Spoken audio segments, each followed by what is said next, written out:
ফেব্রুয়ারিতে ইরানে আমেরিকার হামলার পর মধ্যপ্রাচ্যে আমেরিকান সেনাদের অবস্থান লক্ষ্য করে পাল্টা হামলা চালায় ইরান।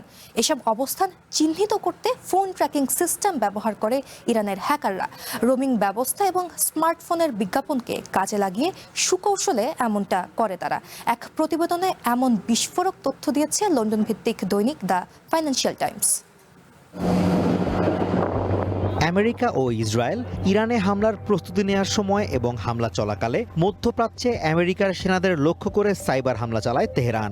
মোবাইল সার্ভেইলেন্স মনিটর প্রজেক্টের তথ্য অনুযায়ী মধ্যপ্রাচ্যের আঞ্চলিক টেলিকম নেটওয়ার্কগুলোতে তখন SS7 পিংস নামের একটি তরঙ্গ ঢেউ আছড়ে পড়ে।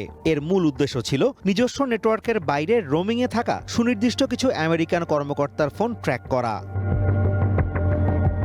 একাধিক সূত্রের বরাত দিয়ে ফাইন্যান্সিয়াল টাইমস বলছে, ইরান বা তাদের মিত্ররা স্থানীয় ফোন অপারেটরদের সাথে থাকা রোমিং চুক্তির কারিগরি দিকটি কাজে লাগিয়েছে। এমনকি ইরাকের কুর্দিস্তানে আমেরিকান কর্মকর্তাদের ফোন ট্র্যাক করতে বিজ্ঞাপনের বাণিজ্যিক ডেটাবেস বা অ্যাডটেকের অপব্যবহারের অভিযোগ উঠেছে।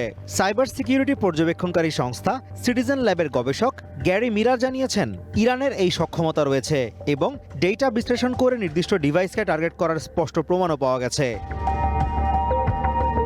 যুদ্ধ চলাকালীন বাহরাইন এবং ইরাকের বেশ কয়েকটি হোটেলে ক্ষেপণাস্ত্র ও ড্রোন হামলা চালায় ইরান ও তাদের সমর্থিত মিলিশিয়ারা। এর মধ্যে বাহরাইনের ক্রাউন প্লাজা হোটেলেও আঘাত হানা হয়, যেখানে আমেরিকার প্রতিরক্ষা বিভাগের কর্মকর্তারা অবস্থান করছিলেন।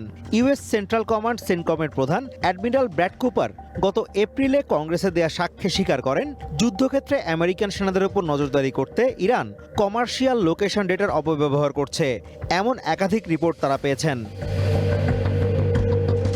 সাবেক CIA কর্মকর্তা মাইকেল স্টোকস সতর্ক করে বলেছেন, স্মার্টফোন হ্যাক না করেও শুধু তা থেকে অনবরত নির্গত হওয়া ডিজিটাল তথ্য বা ডিজিটাল এক্সস্ট বিশ্লেষণ করে অবস্থান ও কন্ট্যাক্ট লিস্ট জেনে নেওয়া সম্ভব। আমেরিকার প্রতিরক্ষা বিভাগের ইন্সপেক্টর জেনারেলের 2024 সালের এক প্রতিবেদনেও এই নিরাপত্তা ত্রুটি বন্ধে ব্যর্থতার কথা বলা হয়েছিল।